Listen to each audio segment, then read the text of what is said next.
अस्सलाम वालेकुम जी। इस वक्त ट्विटर के ऊपर जो ट्रेंड चल रहा है पाकिस्तान में वो है हैशटैग परवेज इलाही, और दूसरा ट्रेंड चल रहा है हैशटैग डाकू आला बेनकाब हो गया। परवेज इलाही की एक ऑडियो लीक हुई है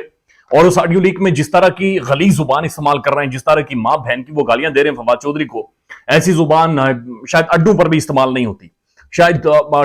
ठेकों पर भी इस्तेमाल नहीं होती, जहां पर शायद खवातीन की हवाले से 2 नंबर 3 काम किए जाते हैं, वहां पर भी ऐसी जुबान इस्तेमाल नहीं होती। मुझे याद है कि जब अरशद शरीफ की असैसिनेशन हुई और हम लोग उसी दिन इस्लामाबाद में एक बड़ी इंपॉर्टेंट शख्सियत जो अरशद के करीबी थी उनका इंटरव्यू करने गए, तो उन्होंने शरीफ मजारी को कॉल की थी और हमारे सामने उन्होंने शरीफ मजारी को कहा कि अगर आप पॉलिटिशियन में, सियासतदानों में तप्पड़ नहीं होती, अगर आप में कंडा नहीं होता, अगर आप में शख्सियत नहीं होती, तो बराए मेहरबानी लोगों के बच्चों को ना मरवाएं,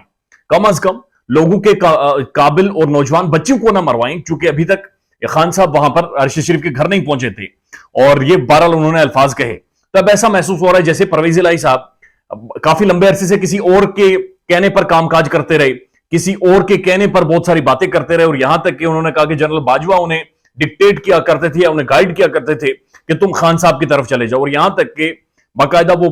लाहौर से पिंडी आते रहे और यहां से डायरेक्शंस लेकर वापस लाहौर जाकर उन्होंने पॉलिटिक्स की है। यह हालत है परवेज इलाही साहब की। अब जो ऑडियो लीक हुई है इसमें ये किसी से बातचीत कर रहे हैं और जो अगला बंदा है उसकी तस्वीर नहीं सामने है, गुमनाम कोई बंदा है, एक गुमनाम से गुड्डे की तस्वीर लगी हुई है और उसके साथ ये बातचीत कर रहे हैं और ये उससे पूछ रहे हैं हाँ जी खैर खैरियत है,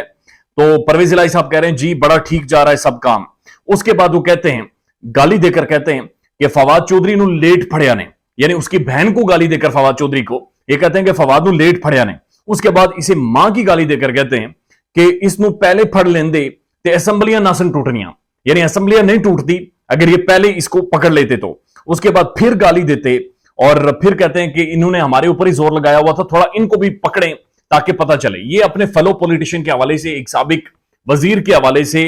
एक ऐसी पार्टी जिसकी वजह से ये सीएम पंजाब बने थे, ये उनके बारे में ये चौधरी जुबान इस्तेमाल कर रहे हैं और परवेज इलाही जुबान इस्तेमाल कर रहे हैं और एक ही धड़ाधड़ तरीके से गालियां दिए जा रहे हैं। उसके बाद ये तो एक ऑडियो लीक हुई है, लेकिन इससे पहले एक टॉक में इन्होंने बरमला कहा कि अगर फवाद चौधरी पहले पकड़ा जाता तो असेंबलियां ना टूटती, चूंकि इमरान खान को वो कायल कर रहा था कि असेंबलियां तोड़ दें। यानी खान जो तकरीबन गोलियां खा चुका है, जो गोलियां खाने की वजह से चल फिर कर बाहर नहीं आ पा रहा, जिसने 26 साल पॉलिटिक्स किया पाकिस्तान में, जिसने पाकिस्तान की तारीख का बल्कि दुनिया की तारीख का एक सबसे बड़ा धरना दिया है, उसे फवाद चौधरी गाइड करेगा कि आप ये करें और वो फवाद की बातों में आ जाएगा। ये इंसान किस्म की बातचीत है, ये एक बेवकूफाना ढकोसला है जो पाकिस्तानी पॉलिटिक्स का एक बदनुमा चेहरा है जो चौधरी परवेज इलाही साहब ने शो किया है। अब यह बात समझने की जरूरत है कि फवाद चौधरी के ऊपर जो एफआईआर होती है वो उनकी गिरफ्तारी के कुछ घंटों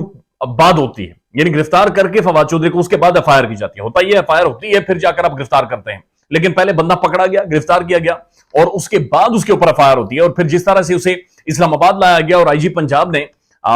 इतलातियां या मीडिया में रिपोर्ट हो रहा है कि उन्होंने लाहौर हाईकोर्ट को कहा कि जनाब आपका मैसेज मुझे नहीं मिला क्योंकि मेरे सिग्नल्स नहीं थे, जबकि उसी दौरान फरूख हबीब जब उनकी गाड़ी को धक्का लगा रहे थे कि अब लाहौर की जुरिस्डिक्शन से नहीं बाहर जा सकते, तो उसी दौरान लगातार उसी टाइम पर वीडियोस ट्विटर के ऊपर और टेलीविजन चैनल्स पर अपलोड हो रही थी। लेकिन उसके बाद परवेज इलाही का इस तरह का रवैया दैट क्लियरली शोज कि इनकी इंटेंशंस असल में जो असल जिन्होंने मुट्ठी बंद कर रखी है उस तरफ जाने की है ही नहीं। ये सिर्फ और सिर्फ एक नैरेटिव बिल्डिंग करते हैं और ये तब तक नैरेटिव बिल्डिंग करते हैं जब तक इन्हें अपनी पावर चाहिए होती है, और जो ये पावर में आ जाते हैं फिर उनके साथ मिल जाते हैं, ये फिर किसी कुव्वत के साथ मिल जाते हैं, फिर किसी के इशारों पर आ जाते हैं, फिर एक वेस्टर्न इंटरेस्ट के उस सारे एक दायरे में आ जाते हैं और उसके बाद एक दफा फिर